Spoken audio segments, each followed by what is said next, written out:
Halo sobat pencinta berita update militer. Bagaimana kabar kalian? Semoga sehat dan bahagia. Tahun 2025 jadi momen penting bagi kekuatan udara Indonesia.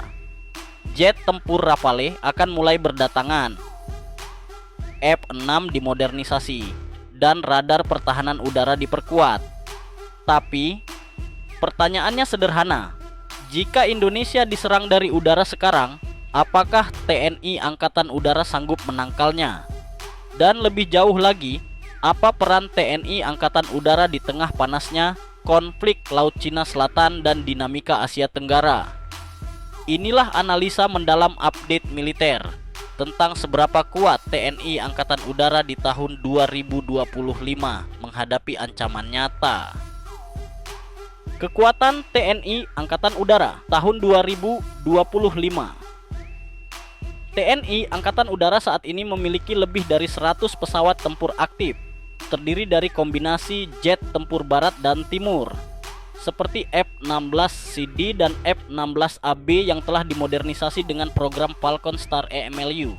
Kini memiliki kemampuan radar yang lebih modern, avionik digital, serta kompatibel dengan rudal Beyond Visual Range seperti AM-120 AMRAAM.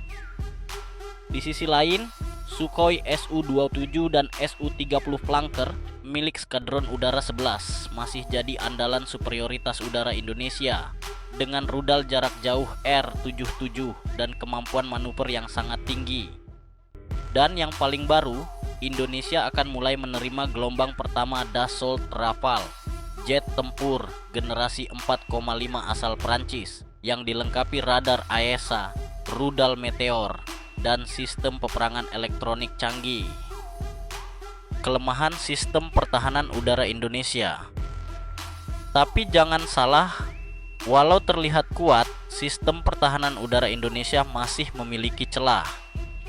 Saat ini, TNI Angkatan Udara belum memiliki pesawat peringatan dini atau Airborne Early Warning and Control yang sangat penting dalam mendeteksi musuh dari jarak jauh dan memberikan gambaran penuh situasi udara.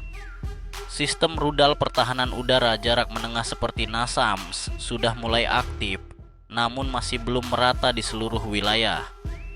Beberapa titik vital seperti Indonesia Timur masih rentan terhadap penetrasi udara. Artinya, jika ada serangan dadakan dari negara besar seperti Cina atau serangan rudal jelajah jarak jauh, Indonesia belum sepenuhnya siap. Geopolitik kawasan, ancaman nyata di 2025. Tahun 2025 ini, situasi geopolitik di Asia Tenggara makin panas. Di utara, Cina makin agresif di Laut Cina Selatan, bahkan melakukan latihan militer besar di dekat zona ekonomi eksklusif negara-negara ASEAN. Malaysia dan Singapura terus memperkuat kekuatan udaranya. Singapura punya F-15SG, F-35B, dan radar AEW. Malaysia punya Su-30MKM dan sistem radar jarak jauh.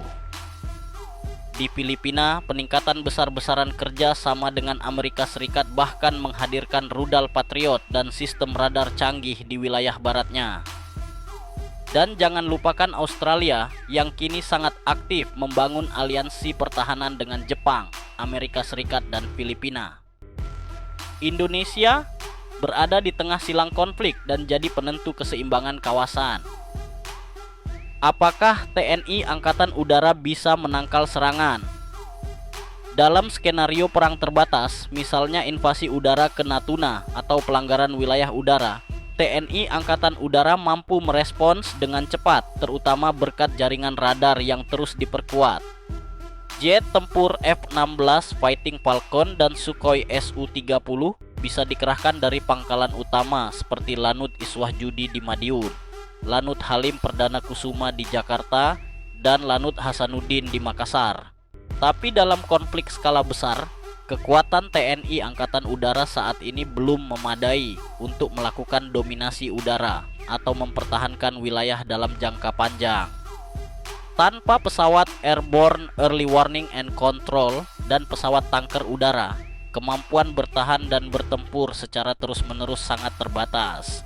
Ditambah lagi, belum tersedianya rudal pertahanan udara jarak jauh membuat sistem pertahanan berlapis Indonesia masih mudah ditembus jika diserang oleh rudal balistik atau jelajah. Apa yang harus dilakukan TNI Angkatan Udara untuk masa depan? Jika Indonesia ingin menjadi kekuatan udara regional yang disegani, maka penguatan TNI Angkatan Udara tidak bisa ditunda-tunda. Ada 5 langkah krusial yang harus segera diambil. 1.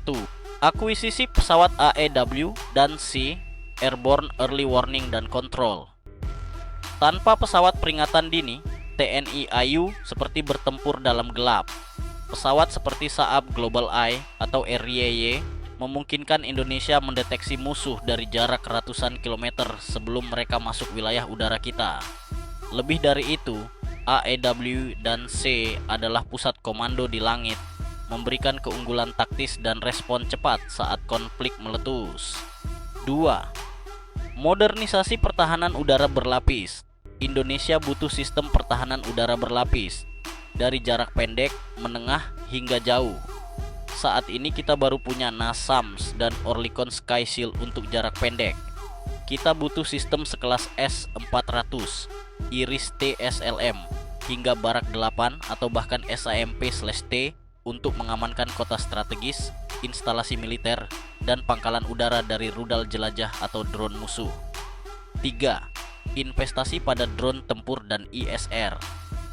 Kedepan, medan tempur udara tak hanya diisi jet-jet konvensional, tapi juga UCAP, Unmanned Combat Aerial Vehicle, dan drone pengintai canggih.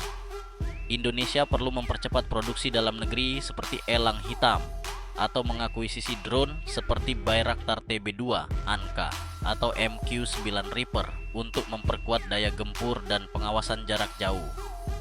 4. Peningkatan infrastruktur dan kesiapan pangkalan udara. Jangan lupa, pertahanan bukan hanya soal alutsista. Pangkalan udara di wilayah timur Indonesia seperti di Biak, Kupang, dan Morotai harus diperkuat baik dari sisi landasan pacu, shelter tahan bom, sistem radar, hingga logistik.